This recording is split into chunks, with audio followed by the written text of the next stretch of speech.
Bueno, muchas gracias por la introducción. Es un gusto poder formar parte del equipo de SEO Academy para poder brindar este tipo de cursos que ponen en conocimiento del público en general el tema del contrato NEC y su ejecución. Bueno, como sabemos, un marco pequeño general, los contratos NEC empiezan su ejecución dentro de lo que es el Perú en el inicio de los Juegos Panamericanos y la ejecución de la infraestructura para la ejecución de estos Juegos. Se presentaron ciertos atrasos y vieron por conveniente la firma de un contrato G2G para poder generar y traer por primera vez estos contratos al Perú. Luego, en un marco de la Autoridad de Reconstrucción con Cambios y los daños que genera el fenómeno del Niño, sobre todo en el norte, se generan y se impulsan diversos proyectos para la construcción de infraestructura en el apoyo de esas zonas, ¿no? Como pueden ser soluciones integrales en lo que es defensas ribereñas, o la construcción de colegios que habían sido dañados, o en construcción de infraestructuras hospitalarias, que es una de las más difíciles en el campo. En esa línea es que se han venido ejecutando los contratos NEC, sobre todo los tres. Ahora está entrado la nueva versión de contratos NEC 4 en la ejecución de nuevos colegios y en las nuevas adjudicaciones que se han ido presentando. Y nosotros podemos ver lo que es la cláusula de solución de controversias dentro de una de las cláusulas que recoge este contrato. Como también lo hablamos en el curso que nosotros brindamos en SEO Academy, el contrato NEC tiene diversas cláusulas, que son las cláusulas esenciales, las cláusulas opcionales, las cláusulas secundarias. Y luego, a través de las cláusulas Z, se modifican todas las cláusulas que he mencionado, ello con el propósito de adecuarlo más a nuestro contrato en la región y cómo se viene desarrollando dentro de nuestro país, ¿no? Aterrizando ese contrato a lo que es la región del Perú, sobre todo porque estos contratos, el contrato NEC es un contrato que se da en el marco de británico, es de Inglaterra, entonces en esa línea tenemos que aterrizar un poco esos contratos a lo que es la realidad peruana. Y eso se va modificando a través de las cláusulas Z. Y entonces, teniendo ese marco para que ustedes entiendan rápidamente cómo se desenvuelve un contrato NEC, es que encontramos una de las cláusulas en las Z, la cláusula de resolución de disputas. Es una cláusula elemental al momento, que es solución de controversias de los contratos NEC, básicamente es ello. Es una cláusula elemental el saber este tipo de cómo se va a desarrollar esta cláusula dentro de la ejecución de nuestro alcance como gestores, por ejemplo, porque esta cláusula en específico es, y la clase que vamos a hablar ahora, es respecto de la cláusula como gestores del contrato. Esto va en un contrato NEC opción F, que es de gestión, o de gerencia, que algunos lo llaman, y que van a gestionar la ejecución del contrato NEC y que no se dedican específicamente a la construcción. Pero en esta línea, dentro del contrato NEC se han regulado los DAB, que es, o mejor dicho, el DB, que es el Dispute Boards, o que son las juntas de resolución de disputas mejor conocidas por la Ley de Contrataciones con el Estado. Les hablo más o menos en el marco de cómo se ha venido desarrollando las juntas de resolución de disputas y cómo es que luego se ha trasladado, o mejor dicho, eso se ve reflejado en el contrato NEC, o cómo el contrato NEC ha hecho aplicación de esto. En la Ley de Contrataciones con el Estado se regula la Junta de Resolución de Disputas. Ello es que dentro de la norma se ha regulado la posibilidad de que las partes puedan recurrir a una Junta de Resolución de Disputas para que puedan, de acuerdo a lo que diga el reglamento y la ley, que sus decisiones puedan ser resueltas a través de ellos.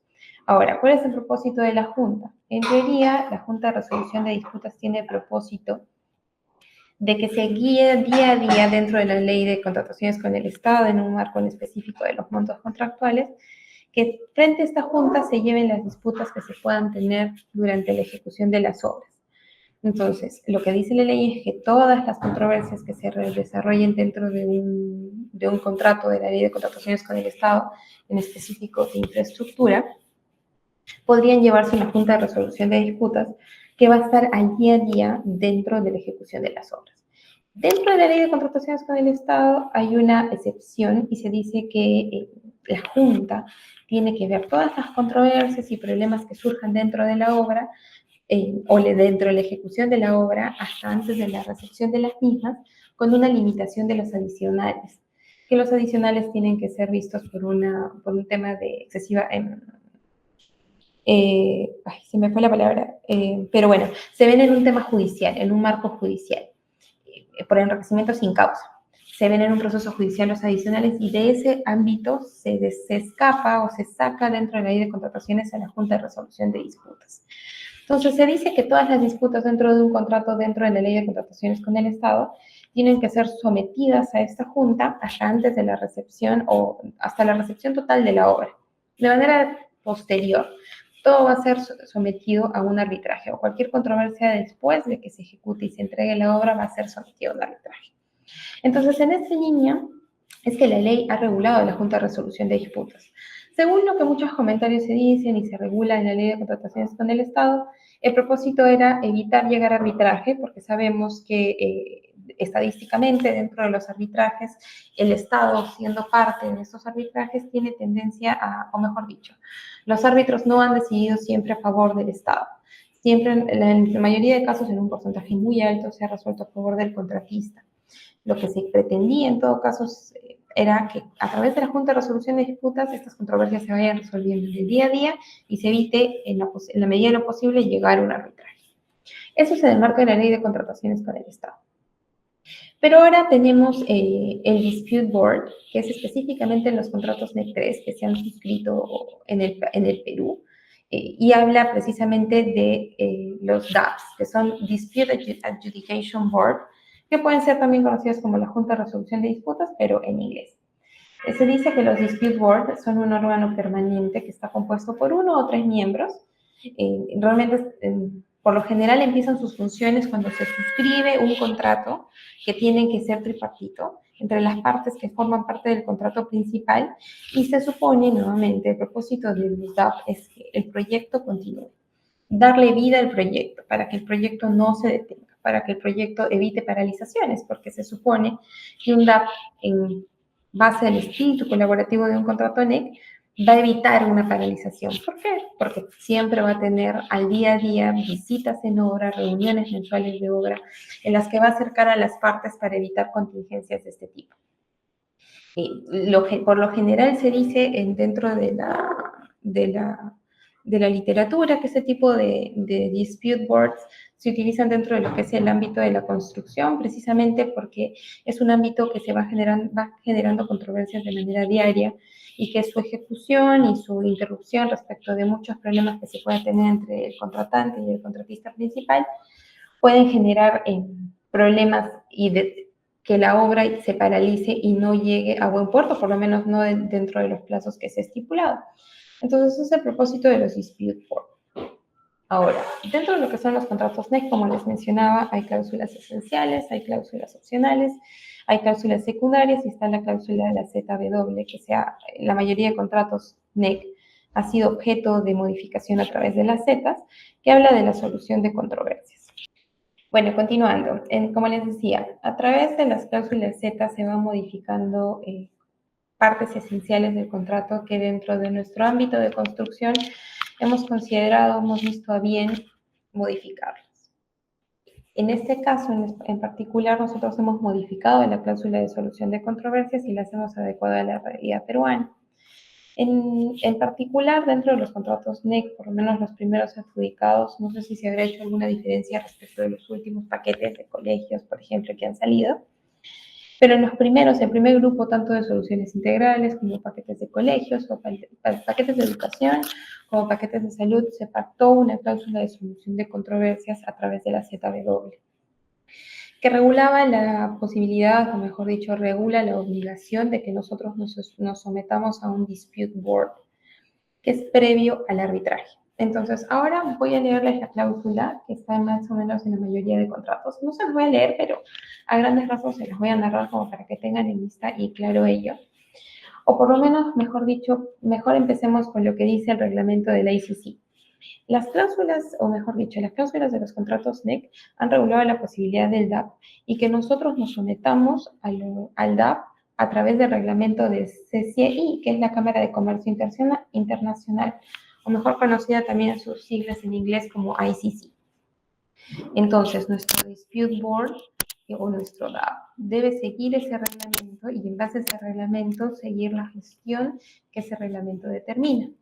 Entonces, es un reglamento bastante corto, bastante sencillo y que forma parte de la cláusula, es decir, nosotros también estamos obligados como parte, por ejemplo, como gestores, a la solución o a la aplicación de este reglamento, a conocerlo y a ejecutarlo de manera precisa. Este reglamento, por ejemplo, establece que nosotros debemos tener un contrato suscrito con cada uno de los miembros del DAP, con cada uno de los miembros que acredite o que forma parte de nuestro DAP o de nuestro DB y que deba solucionar las controversias. Lo que dice es, cada una de las partes debe designar a un adjudicador y el principal, el presidente, debe ser adjudicado por cada uno de los adjudicadores o cada uno de los miembros del Dispute Board. No se les llama adjudicadores, por lo menos en el contrato NEC principal, pero sí se les dice miembros del Dispute Board. Y así es como se forma el contrato de 3 miembros que van a llevar el día a día del contrato. ¿Cuáles son los beneficios? Estos Dispute Board tienen una presencia constante dentro del proyecto. Por lo general, dentro del contrato y por acuerdo entre las partes, se fija una cantidad de visitas, una cantidad de reuniones. Por lo general se lleva a cabo una reunión mensual. No sé si alguien ha levantado la mano. Bueno, prosigo. Por lo general se lleva a cabo una visita mensual, o mejor dicho, una reunión mensual, en donde se acerca a las partes, se habla de los temas que se están generando problemas dentro de la ejecución de las obras. No sé, hay un sonido, no sé de qué es ese sonido.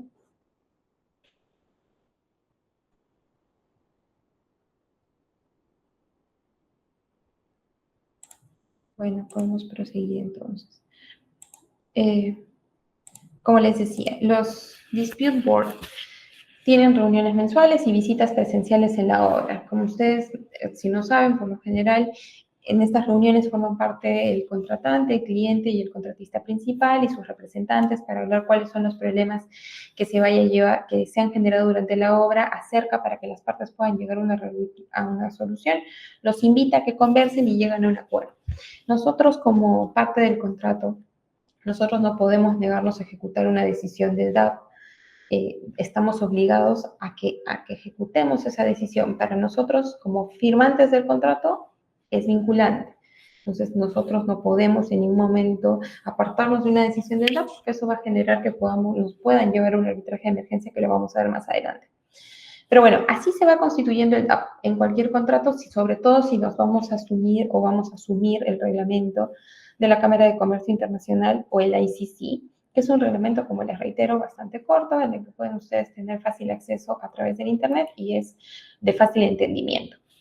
Uno de los beneficios también que trae el DAP previamente al arbitraje es el DAP o el Dispute Board suele hacer procedimientos mucho más ágiles, céleres, no tan procedimentales ni tan duros en sus procedimientos, en su formalismo principalmente.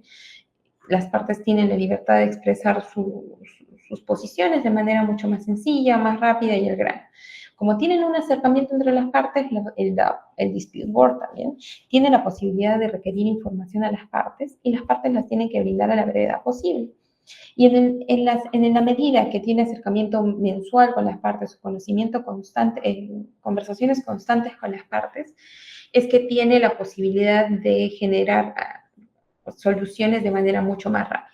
A diferencia de un Dispute Board, por lo general está integrado por ingenieros y un abogado en la mayoría de los casos, ¿no? Bien, y lo que hace que el conocimiento y la resolución vaya de un punto desde la especialidad de lo que es construcción, de lo que es infraestructura.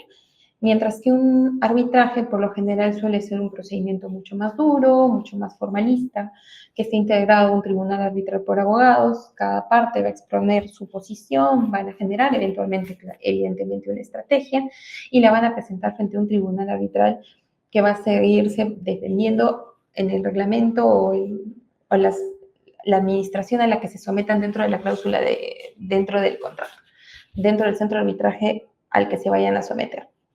Entonces hay que tener mucho en consideración ello, porque ese es el propósito del DAO, evitar que llegues a un arbitraje, porque siempre es más complicado, demora mucho más. Un tema que también es importante que sepan es, los dispute board son un método de solución de controversias. También es un método alternativo de solución de controversias dentro de lo que es un contrato y dentro de lo que las partes pactan. Y lo mismo también es un arbitraje, es un método de solución de controversias, un método alternativo de solución de controversias, los conocidos MACs. Pero el arbitraje tiene jurisdicción, a diferencia de una junta de resolución de disputas, un dispute board, que tiene capacidad nada más dentro de lo que las partes les digan. El arbitraje tiene jurisdicción y se la da la Constitución. Entonces, el laudo tiene que ser obligatorio, tiene capacidad coercitiva, entonces solamente se va dentro de un arbitraje al Poder Judicial y se escapa dentro de lo que es la competencia de un tribunal arbitral solamente para su ejecución, porque la capacidad coercitiva sí la tiene el Poder Judicial. Pero al tener jurisdicción puede decidir y todos tienen que acatar su decisión. Mientras que la Junta de Resolución de Disputas, o el Dispute Board, es obligatorio para las partes. Entonces, en esa línea es que ustedes tienen que conocer cuál es el propósito del DAP. El DAP, el Dispute Board, tiene como propósito continuar con la ejecución de las obras y que en ningún momento estas obras paralicen. Al paralizar, evidentemente, el Dispute Board no está cumpliendo con su propósito, que es que esas controversias no lleguen a gestionar o a que esa situación se vaya a materializar y se genere el impedimento de la ejecución de las obras.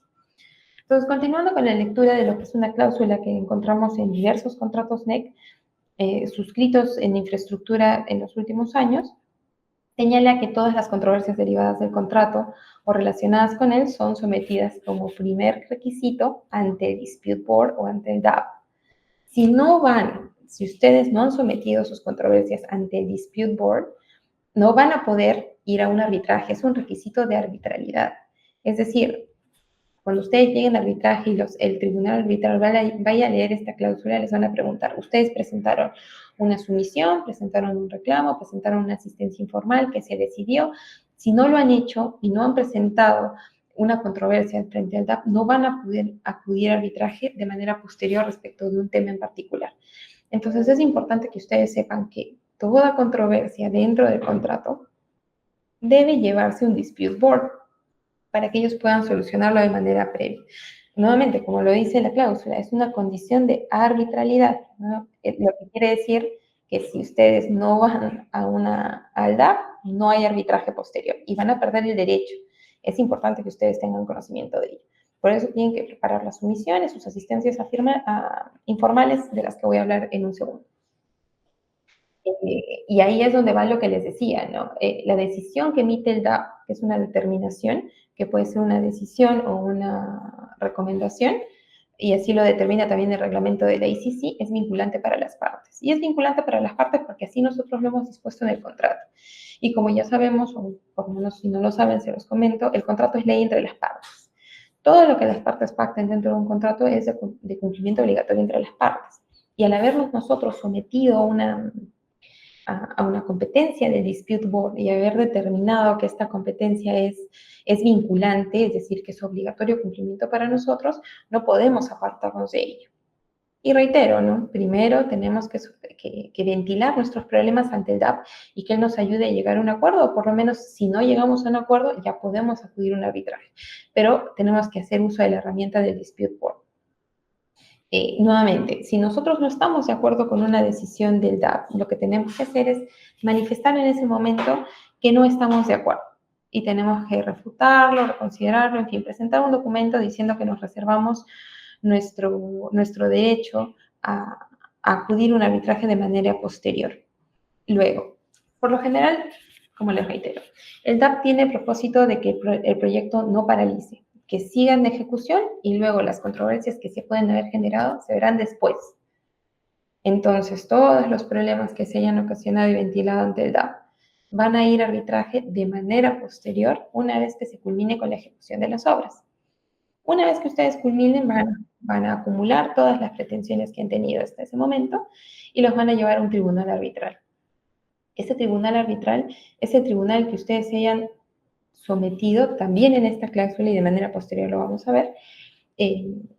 Y ahí es quienes ellos, en última instancia, por decirlo así, o como una etapa posterior, van a decidir respecto de cuál es el futuro de las controversias que ustedes han tenido. Ahora, si el DAP tiene plazos para responder, no ha respondido dentro del plazo, o el plazo se ha disuelto, o el DAP se ha disuelto dentro de lo que dice el reglamento del Dispute Board, la controversia debe ser resuelta dependiendo del reglamento de arbitraje del centro de arbitraje al que ustedes se hayan sometido. Ahora, si ustedes ven en este punto, el contrato habla de una ficha de datos. ¿Qué es una ficha de datos? No sé si ustedes han visto un contrato NIC, pero por lo menos el contrato NIC de los gestores tiene distintos volúmenes. Está el contrato principal, el volumen 2A, el volumen 2B, el volumen 3, y luego se encuentra la ficha de datos. Y en esta ficha de datos tienen varias condiciones que son específicas del contrato. Hay una parte en la ficha de datos que dice cuál es el centro de arbitraje a los que nosotros nos sometemos para la ejecución de para la resolución de nuestras controversias. Y es ustedes que tienen que tener claro a qué centro de arbitraje se van a someter y cuáles son los reglamentos que ustedes tienen que seguir. ¿Por qué es importante? Porque de manera posterior ustedes van a tener que saber cuál es el procedimiento para ventilar sus procesos en un centro de arbitraje. ¿Por qué es importante? Porque los centros de arbitraje ahora tienen calculadoras arbitrales. ¿Y qué hacen las calculadoras? Las calculadoras te determinan cuánto es el costo de la controversia. Si ustedes tienen un monto controvertido, no sé, van a pedir 100.000 soles, 200.000 soles, 1.000.000 de soles, ustedes pueden poner cuál es el monto de la controversia y les va a salir exactamente a cuánto es lo que ustedes van a tener que pagar por derechos arbitrales. ¿Qué son los derechos arbitrales? La tasa por administración del proceso y los honorarios del tribunal arbitral, cuánto se les está pagando por conocer el proceso y resolver. Entonces, esa es la importancia de que ustedes conozcan a qué reglamento de centro de arbitraje se están sometiendo. En esa línea, por favor, nuevamente, el contrato, tienen que leerlo de manera integral. Siempre se lee todos los contratos, no sé cuántos de ustedes participantes son ingenieros o abogados, todos los contratos se leen de manera integral, porque un contrato, una cláusula puede atarse con otra y resolver y simplemente complementarse con otra. Y este es un caso de los contratos NEC. El propósito, nuevamente, de los contratos NEC también es que van en un lenguaje bastante sencillo, van en un lenguaje de presente y debe ser administrado por ingenieros. Nosotros como abogados, y eso lo vengo repitiendo, ya no sé qué tan útil sea, pero eso los abogados no debemos formar parte del contrato NIC. ¿Por qué? Porque tenemos tendencia a complicarlo con nuestra terminología o simplemente haciendo las cláusulas de más difícil aplicación o resolución luego cuando se genera algún problema. Entonces, si la mayoría de ustedes son ingenieros, ustedes tienen que saber esta cláusula de solución de controversias y saber cuándo llevar ante un DAP cuáles son sus principales problemas. Ahora, dentro de un contrato NIC tenemos lo que es las alertas tempranas y eventos compensables. Las alertas tempranas tienen como propósito evidenciar y poner en conocimiento del contratante cualquier situación que podría generar una modificación en costo y plazo al proyecto. Ustedes tienen el deber de informar eso al cliente principal. Estas NATs, una vez que sea, o notificación de alerta temprana, como comúnmente se conoce, tienen como propósito ello.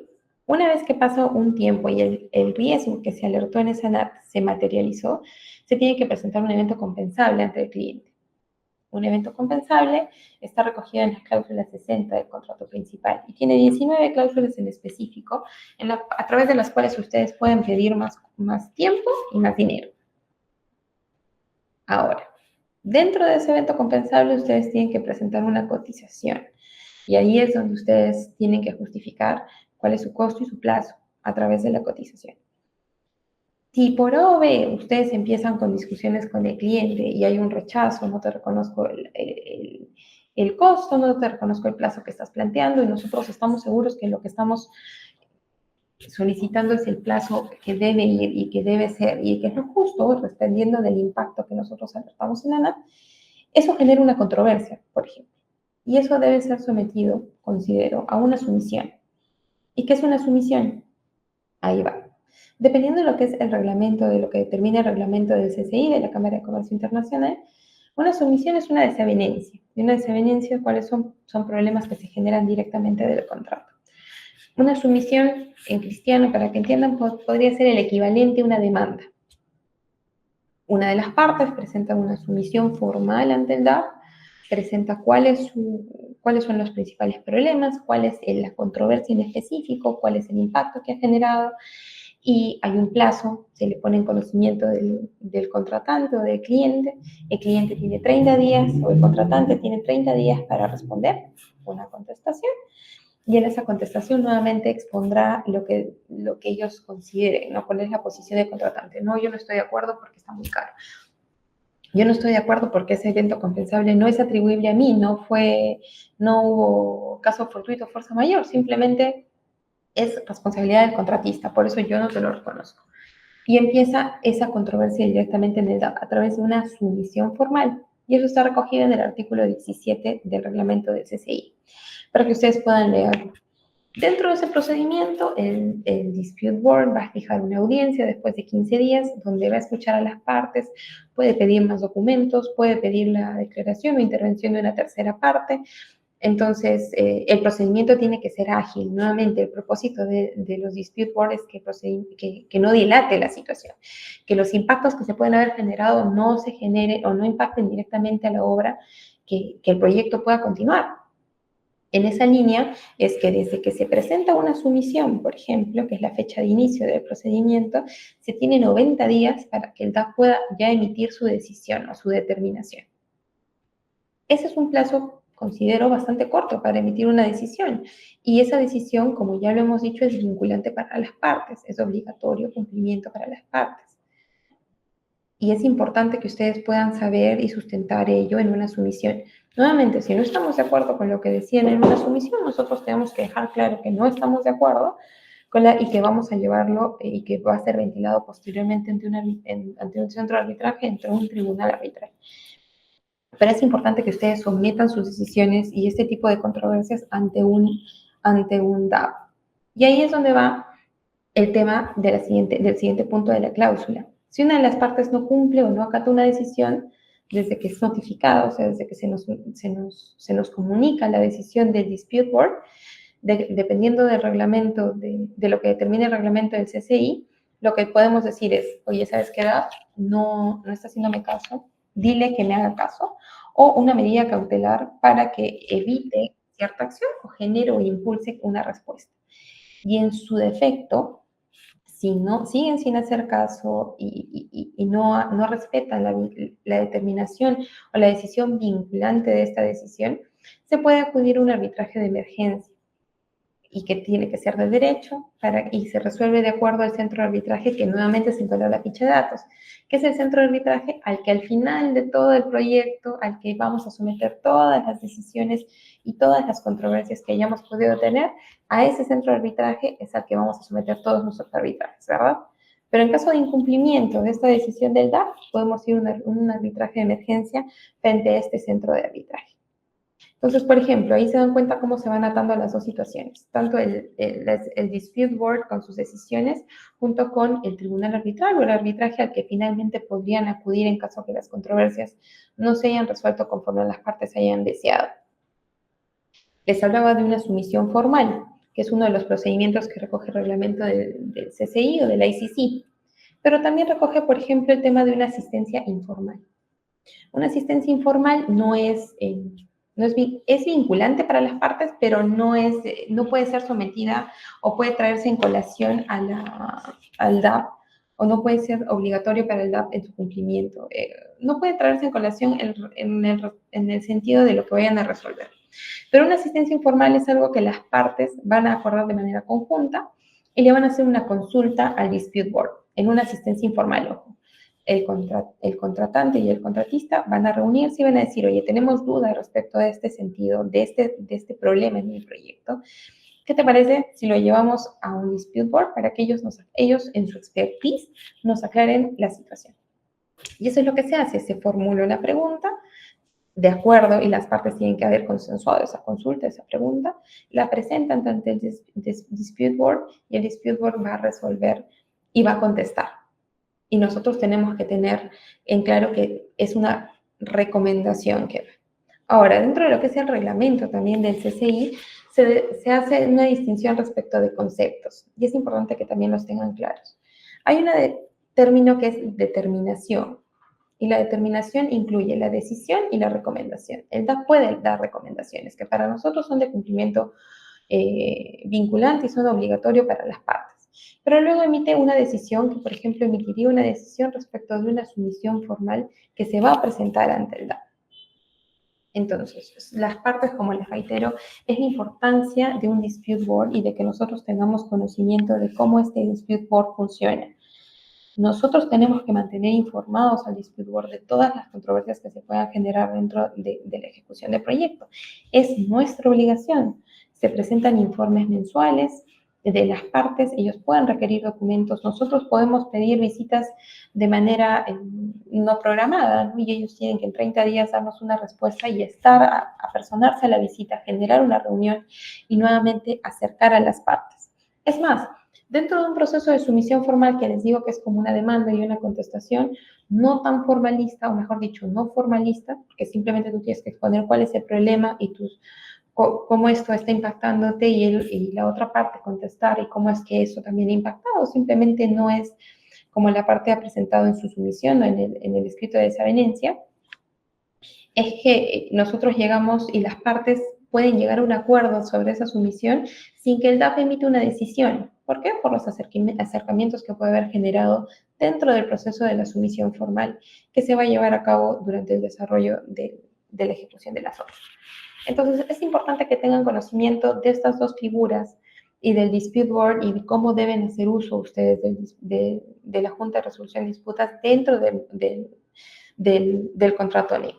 Es importante que tengan conocimiento que al final ustedes, si no están de acuerdo con una decisión que emite el dispute board, ustedes pueden acudir a arbitraje, pero eso es al final de la culminación de la obra. Una vez que culmine la obra, solamente las situaciones que ustedes hayan expresado, las controversias que ustedes hayan manifestado, pueden irse a arbitraje. Ahora, brevemente les converso de lo que es un proceso arbitral. Un proceso arbitral, por lo general, puede ser de dos formas: ad hoc y un proceso administrado por un centro de arbitraje debidamente reconocido para ello. Un proceso ad hoc es que las partes y los centros de arbitraje, mejor dicho, los árbitros van a crear sus propios reglamentos, van a tener que tener una oficina independiente que van a contratar solamente para ello y no hay un lugar donde el secretario arbitral, por ejemplo, tenga sus archivos, sus documentos, donde ustedes puedan ver los documentos. Mientras que un centro de arbitraje sí va a tener una infraestructura, un reglamento previamente conocido por las partes, un conocimiento de cómo administrar este procedimiento, una lista de árbitros que ustedes ya pueden conocer. Ese es un beneficio entre los dos. Luego hay dos formas de resolver un arbitraje, que es un arbitraje de derecho o de conciencia. De derecho es que se van a basar en la normativa en la que aplicable dentro del contrato, o por lo menos normatividad, en este caso, de la ley peruana. En el caso de ser un contrato NIC, el contrato NIC es un contrato privado, se basan en lo que se haya determinado, se basarían en lo que se haya determinado en el contrato NIC y en el Código Civil. ¿Por qué no en la ley de contrataciones con el Estado? Porque el contrato NIC se aparta de la ley de contrataciones con el Estado y se convierte en un contrato privado que está suscrito entre el Estado a través de la RCC en su momento y ahora de la Autoridad Nacional de Infraestructura y las personas que han sido adjudicadas, o mejor dicho, las personas jurídicas o consorcios, o los que han sido adjudicados para la ejecución de este alcance. Entonces, dentro de ese marco es que se va a resolver dentro de un arbitraje de derecho. Ahora, como dice la cláusula, en este caso, lo que se va a resolver es a través de un tribunal arbitral compuesto por 3 árbitros. Sigue lo mismo que les mencioné para la Junta de Resolución de Disputas. ¿Cómo se designa el tribunal? Cada una de las partes va a designar a uno de sus árbitros y los 2 árbitros en conjunto van a designar al presidente. Ese presidente, eso van a convertirse en los tribunos, en los miembros del tribunal arbitral que van a resolver la controversia que ustedes eventualmente van a ventilar, como les digo, al finalizar todo el proceso de construcción y todo lo que haya determinado con lo que ustedes no hayan estado de acuerdo en su oportunidad por el dispute board. Ahora, tenemos que tener en cuenta Hay muchos centros de arbitraje que han sido constituidos, no necesitan ser, por ejemplo, en este caso, de tener algún tipo de prioridad de conocimiento o que tengan cierta experiencia, es lo que las partes hayan acordado y pueden ser en cualquier centro de arbitraje del Perú, es más, podría ser hasta en un centro de arbitraje internacional. Va a depender nuevamente de lo que las partes hayan pactado porque el contrato es ley entre las partes.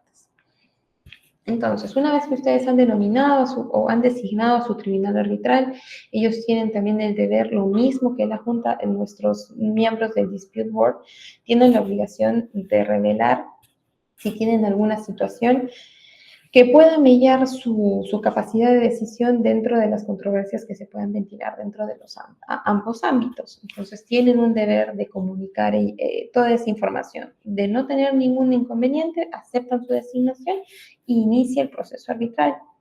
Se hace un acta de instalación de tribunal arbitral y nuevamente, a eso es lo que les refería. Dentro de lo que es arbitraje, el procedimiento es mucho más formalista, los plazos son mucho más exactos, hay 30 días para presentar, hay un plazo máximo por lo general en los reglamentos de arbitraje de 30 días para presentar su demanda de arbitraje, 30 días para presentar una contestación, se puede presentar una reconvención que es una contrademanda, se contrademanda a la otra parte de la que demanda, hay una audiencia de saneamiento, hay una audiencia de sustentación de medios probatorios, hay una audiencia de pericia y al final se emite un laudo arbitral, que es el equivalente a una sentencia judicial.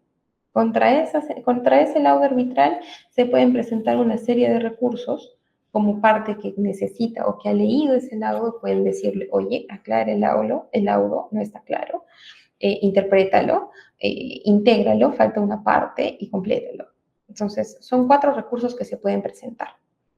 Eso en lo que es el ámbito del arbitraje, y lo estoy diciendo de manera bastante célere, porque sí creo que era más importante enfocarnos en lo que era el Dispute Board respecto de cómo lo regula en el contrato de NEC, porque es lo más importante, sobre todo si tenemos en cuenta que todo lo vamos a tener que resolver, todo dentro del proyecto lo vamos a resolver a través de este Dispute Board.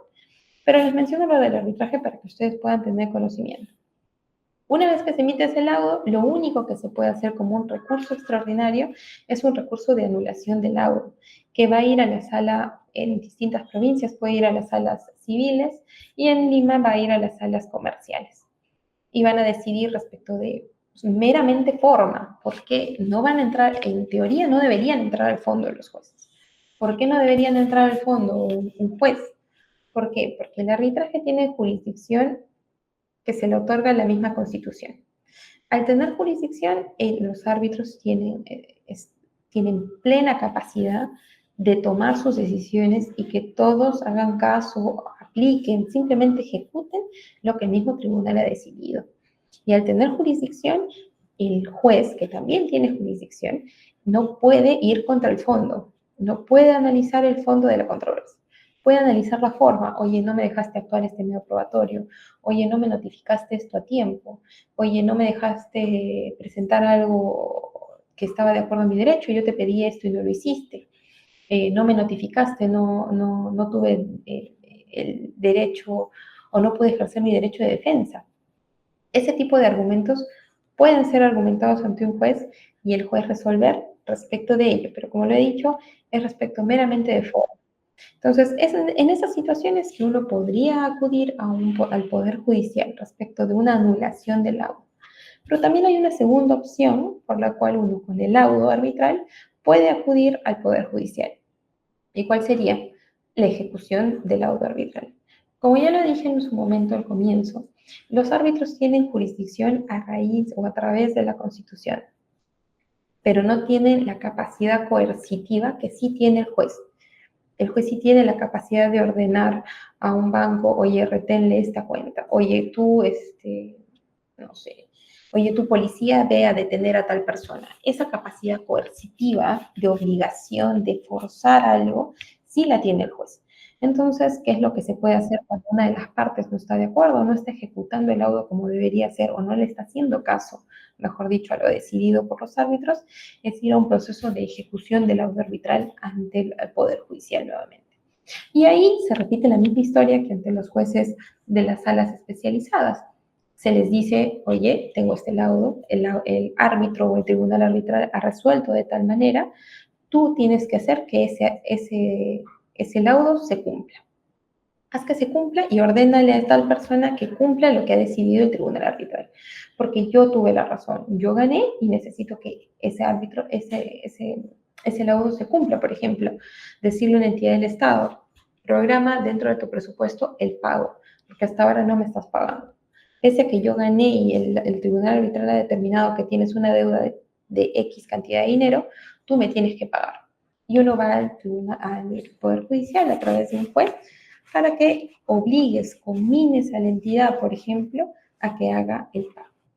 Entonces, más o menos eso es como se va a dar la solución de controversias dentro de lo que es el contrato NEC a través de una junta de un dispute board, que es una junta de resolución de disputas, que como ya hemos visto también está regulada en la ley de contrataciones y a través de la ley, porque lo han regulado según lo que dice la doctrina y según lo que había en la exposición de motivos, precisamente por el hecho de que en los arbitrajes se consideraba que el Estado suele perder, se trata de evitar que se llegue a una controversia final como un arbitraje, que el arbitraje por lo general lo van a ver abogados, entonces uno tiene que tener una sustentación jurídica más firme, más solemne de cómo se ha seguido el procedimiento, mientras que en un DAP el dispute board, al conocer a las partes y ya haber visto, conocerlos durante el desarrollo del proyecto, haber conocido, tenido acceso a documentación, apenas se requirió de manera no sesgada, puede emitir una decisión mucho más rápida y célere.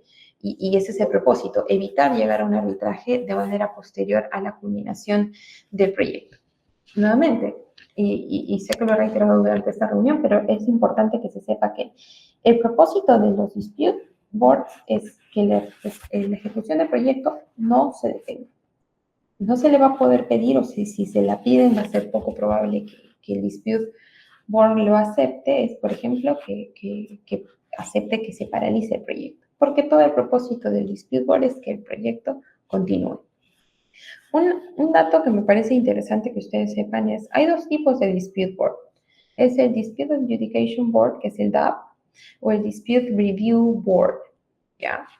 La diferencia, por ejemplo, principal que hay entre el Dispute Review Board y el Dispute Adjudication Board es que en el primero se emiten recomendaciones que no son vinculantes para las partes. Se convierten en vinculantes en tanto una de las partes no diga nada dentro del plazo de 30 días de emitida la recomendación.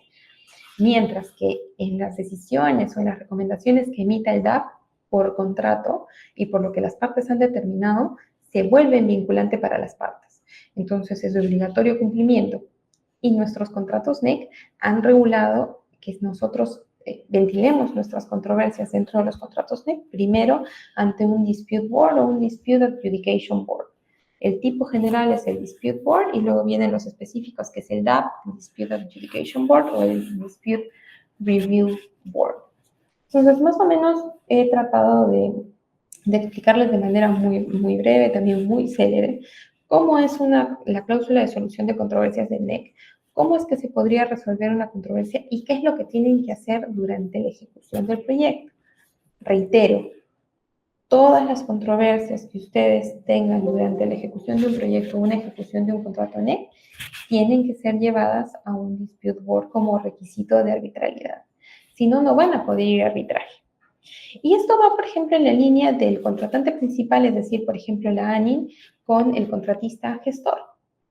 Pero por lo general, en la línea del contratista gestor y el subcontratista, lo que se recoge es arbitraje directamente, con una previa negociación o un trato directo previo de 7 días. ¿Por qué? Porque nuevamente se está intentando llegar a arbitraje, se está intentando conversar de que las partes lleguen a un acuerdo para evitar la controversia de arbitraje, para evitar que el proyecto y la ejecución de ese alcance, por ejemplo, en la línea de un contratista principal y el subcontratista, se detenga y que el proyecto evidentemente se paralice porque una de las partes o porque ese alcance o ese subcontrato se encuentra en un arbitraje.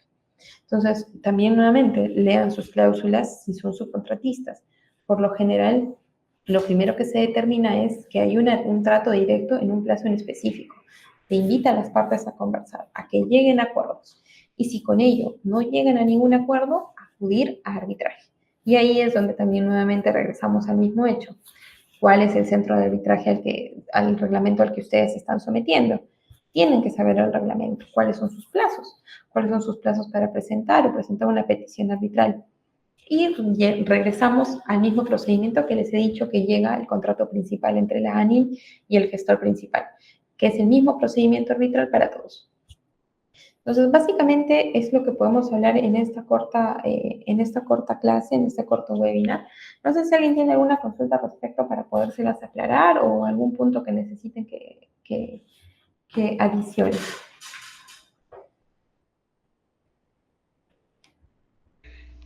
Abogada, muchas gracias por esta interesante ponencia. Vamos a tener este espacio de preguntas. Invitamos a los participantes a encender el micro o participar mediante el chat para hacerle llegar a la abogada Zarela cualquier consulta. Ahí veo una mano levantada de Oscar. Oscar, adelante. Hola, ¿qué tal? Sí, estaba el micrófono bloqueado. ¿Qué tal? Buenas noches. Buenas noches. Dígame. Agradezco la ponencia, muy buena. Quería hacer una consulta, ¿no?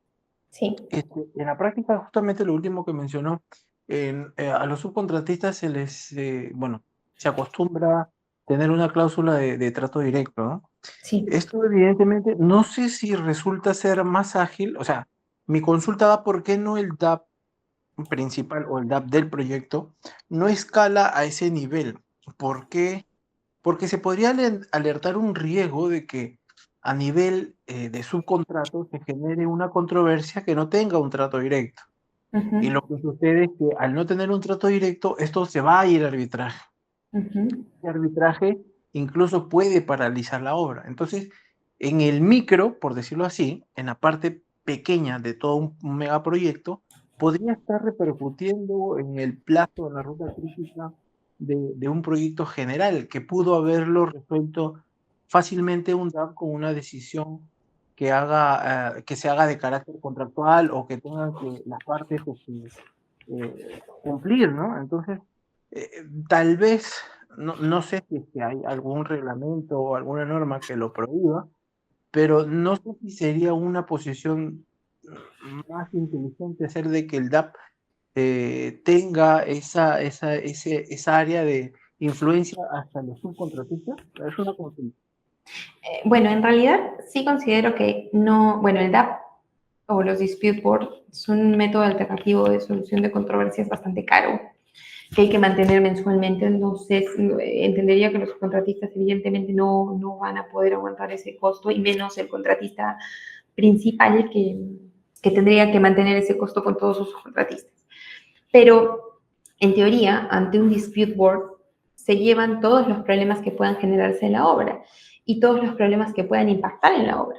Entonces, entendería que sí se podría mencionar la circunstancia de un subcontratista, que se podría generar con un subcontratista en tanto el contratante tenga alguna injerencia con el tema.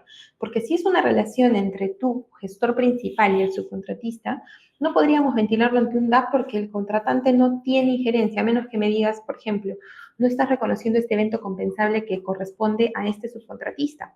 Le está generando un impacto en costo y plazo, por lo menos en costo, ¿no? Porque el plazo todavía se puede reconocer, eso se puede manejar. Pero el costo es liquidez que le estás quitando al subcontratista. El subcontratista lo estás ahogando. Yo te presentaba este evento compensable. Este evento compensable impacta específicamente en el alcance, por ejemplo, de acabados húmedos, en el alcance de acabados secos, por ejemplo. Entonces, sí se podría ventilar en ese sentido, ¿no? Y decirle, oye, DAP, se está demorando demasiado el contratante en responder este evento compensable, en aceptarlo, no sé, en gestionarlo, y está impactando en mis subcontratistas de estos alcances. Entonces, en esa línea sí podría hacerse. Nuevamente, en la línea del gestor principal de los subcontratistas, se tiene que tener en claro que el trato directo es obligatorio, o sea, siempre se tiene que pasar por un trato directo, y así lo dice la cláusula. Las partes tienen que, es más, lo que dice la cláusula en específico es, las partes se esforzarán por resolver las controversias y disputas a través de una negociación directa y amistosa entre los representantes.